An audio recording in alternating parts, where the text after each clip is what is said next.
Hello friends, मैं pharmacist Manish Gupta आपको अपने channel know about your medicine में आपका हार्दिक स्वागत करता हूं। और मेरे चैनल को आगे बढ़ने से पहले लाइक और सब्सक्राइब कर लें, ताकि मैं दवाइयों से जुड़ी हुई जो कुछ भी इंफॉर्मेशन लोगों तक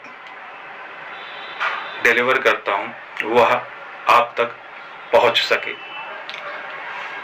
इस संदर्भ में आज जिस दवा के विषय में बात करेंगे वह मेटफॉर्मिन टैबलेट्स हैं। Metformin tablets 500 mg, 750 mg, 850 mg और 1000 mg में उपलब्ध होती हैं और अलग अलग ब्रांड नाम से अलग अलग कंपनियां इसको बनाती हैं। बात करें मेटफॉर्मिन के उपयोग के विषय में, तो मेटफॉर्मिन एक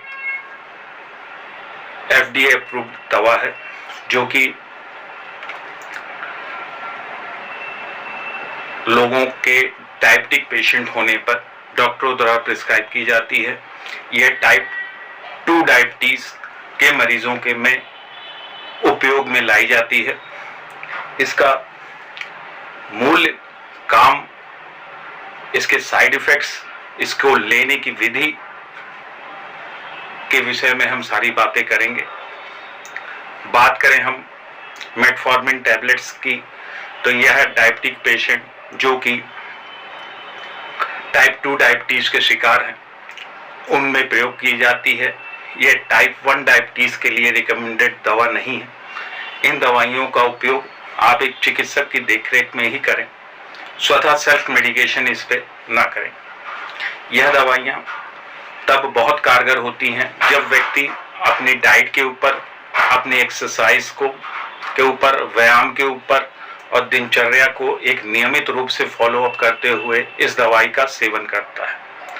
यह दवाई अगर HbA1c लेवल 9 से कम है, 9% से कम है, तो उस स्थिति में यह दवा काफ़ी अच्छा काम करती है। अगर HbA1c लेवल 9% से ऊपर आता है, उस स्थिति में संयोजक दवाइयों के साथ चिकित्सक इसको रिकमेंड करते हैं। इसके कार्य के विषय में बात करें तो यह ग्लूकोज जो कि लीवर में बनता है उसको रोकता है, साथ साथ में ग्लूकोज के इंटेस्टाइन से अवशोषण को रोकता है, जिससे ब्लड ग्लूकोज की मात्रा ब्लड में बढ़ती नहीं और यह यूरिन से आउटपुट हो जाता है। साथ ही साथ इसके यह इंसुलिन के उत्सर्जन में भी, प्राकृतिक उत्सर्जन में भी मदद करता है।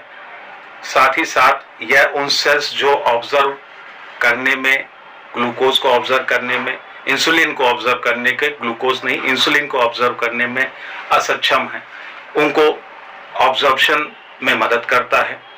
तो इसके कार्य बहुरूपी हैं, जिससे आपके ग्लूकोज लेवल, हाइपरग्लिसीमिया को कंट्रोल करता है। अतः यह दवा एक डायबिटिक मरीज के लिए लाभप्रद हो सकती है।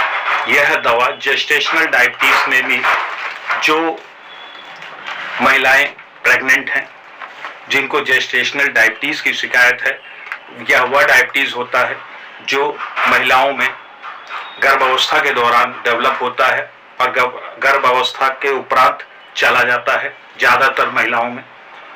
ऐसी स्थिति में मेटफॉर्मिन 500 mg या मेटफॉर्मिन चिकित्सक अपने विवेक अनुसार और मरीज की दशा अनुसार रिकमेंड करते हैं। डोजेज वो घटा भी सकते हैं, बढ़ा भी सकते हैं।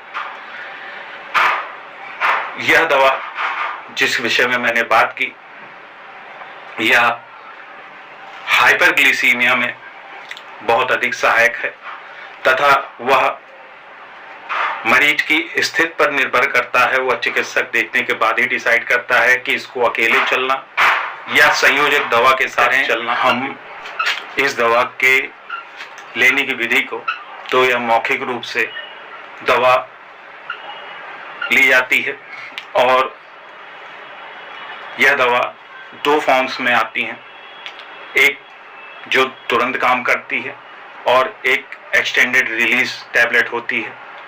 तो जो एक्सटेंडेड रिलीज टैबलेट्स नहीं होती हैं वो दिन में 2 बार तक रिकमेंड की जा सकती है प्रिस्क्रिप्शन के द्वारा, और जो एक्सटेंडेड रिलीज टैबलेट्स होती हैं वो दिन में 1 बार प्रिस्क्राइब की जाती है और यह दवा महीनों चलती है। यह आपका डॉक्टर ही डिसाइड करेगा कि आपको यह दवा कब तक चलनी है। इस दवा के लेने की विधि में आप अगर यह दवा खाली पेट लेते हैं खाने से थोड़ा पहले तो उस दशा में यह ज़्यादा इफेक्टिव रहती है, और अगर यह आप खाने के दौरान लेते हैं, खाने के बीच में, उस दौरान इसकी इफेक्टिवनेस थोड़ा कम हो जाती है। कारण ये होता है कि उस दवा का ऑब्जॉर्प्शन थोड़ा धीमी गति से होता है खाने के बीच में लेने की वजह से, क्योंकि एक लेयर सी बन जाती है खाने की वजह से, जिससे इस दवा के ऑब्जॉर्प्शन में थोड़ा डिले होता है। तो यह आपके ऊपर मूलता है कि आप दवा कैसे लेना चाह रहे हैं और आपका चिकित्सक ने आपको कैसे इस दवा को लेने के लिए कहा है। अब हम बात करते हैं इस दवा के साइड इफ़ेक्ट्स के। तो इस दवा के साइड इफ़ेक्ट्स में देखा गया है कि भार लूज होने लगता है, कहने का मतलब उसका वेट लॉस होता है। इसका तात्पर्य ये नहीं कि इस दवा का आप उपयोग वेट लॉस के लिए कर सकते हैं। यह एक डायबिटिक दवा है जो आपको, अगर आप weight loss, special weight loss के लिए यूज़ करते हैं तो आपको नुकसान पहुंचा सकती है। इसके साइड इफ़ेक्ट्स में है कि जो डायबिटिक पर्सन है उनके अंदर इस वेट लॉस देखा जाता है। साथ ही साथ बहुत लंबे उपयोग की वजह से विटामिन B12 की कमी हो जाती है, जिससे त्वचा में पीलापन आने लगता है और व्यक्ति एनीमिक हो सकता है। उस दशा में आप अपने चिकित्सक से इस विषय में सलाह करें कि आपको इस स्थिति से कैसे बाहर निकलना है। कभी कभी ये दवाइयाँ सर में दर्द, उल्टी का आना, जी मिचलाना, पेट में दर्द जैसी स्थितियां पैदा करती हैं, जो कि समय के साथ चली जाती हैं। आप मेरे चैनल को लाइक और सब्सक्राइब करें ताकि मैं आगे भी ऐसे ज्ञानवर्धक वीडियोस आप तक पहुंचा सकूं। मैंने अपने ही चैनल पर शुगर से संबंधित कुछ और वीडियोस डाल रखे हैं, जिसमें आप अपना भोजन कैसे संयमित करें, क्या डाइट लें और शुगर होने के कारण क्या है, उनके विषय में विस्तार पूर्वक चर्चा की है। अतः आप चैनल को सब्सक्राइब करें जिससे आपको मेरे नए नोटिफिकेशन मिल सकें। आप लोगों का बहुत बहुत धन्यवाद।